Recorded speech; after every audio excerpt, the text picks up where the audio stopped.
pasur dëshirë ta shohë LDK-n jo si vagon, po si lokomotiv përjetare e proceseve politike, diplomatike dhe institucionale.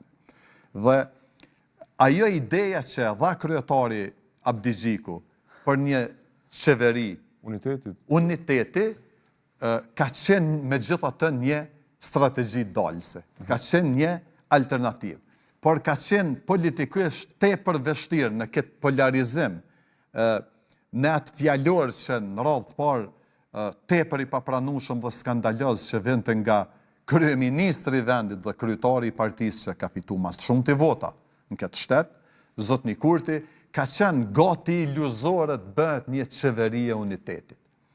Dhe opozita nuk gjeti forcën, kreativitetin, vizionin dhe guximin, këta 3 apo 4 lider politik, dalin para popullit në një konferencë për media dhe ta mobilizojnë qytetarin aktive, votues, shoqërinë civile, po edhe partner strategjik ndërkombëtar.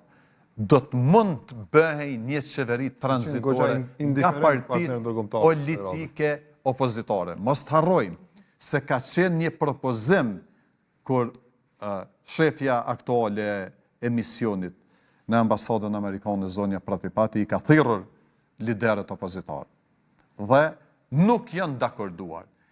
Kur kësaj ashtojmë që pas dështimit të zotit Kurti që ta formoj qeverin në mungesë numrash, kryetari i partisë dytë më të madhe me vota, zoti Krasniqi, deklaron që edhe po të naftoj presidentja, nuk kemi vullnet dhe nuk i kemi numra. Pse ky dorëzim? Se LDK-ja po thotë unë s'vin koalicion. Ti marrin vota zoti. Ju lutem, spektri politik opozitar është futur në kurthin Albin Kurtit, ka rënë provim, ju kanë nënshtruar një histeria të jashtëzakonshme të opinionit publik dhe medial.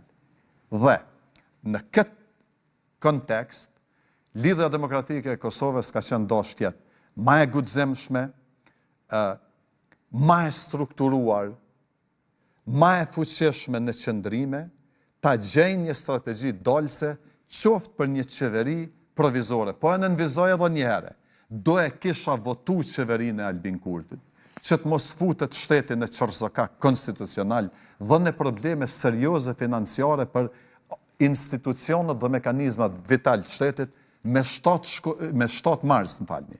Duhet të rizgjedhët presidenti apo presidenti i ri i Kosovës. Deri në atë kohë do të krijoheshin kushtet që të konsolidojë edhe opozita, që ti hudhej topin në fush në zonë të rreptësisë edhe Albin Kurtit me një qeveri pa numra dhe të përgatitej opozita pastaj që në zgjedhjet e pranverës thjesht el të dukshëm më mirë dhe më e konsoliduar. Ka kërku profa fjalën megjithatë Malon Kukli. Okej, lut.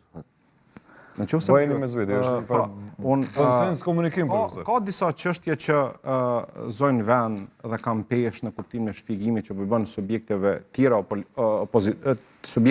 politike, për arsye se aktualisht unë refuzoj të përdor termet opozit se nuk dihet as. Është asnjëj se pajtohet. Mirë, po tani, në qoftë se ky taktikizim nga pakënaqësia që pat me non shkurt zotin Kurti dhe partia e tij me vota që i morri, dhe që ajo i dedikoj krejt energjinë e vetë duke taktikizu, duke bo blofe, vetëm për të ardhur deri te kjo situatë, edhe për nxjerr mundësisht secilin inkompetent në angazhimin e vet politik, konsideroj që edhe lider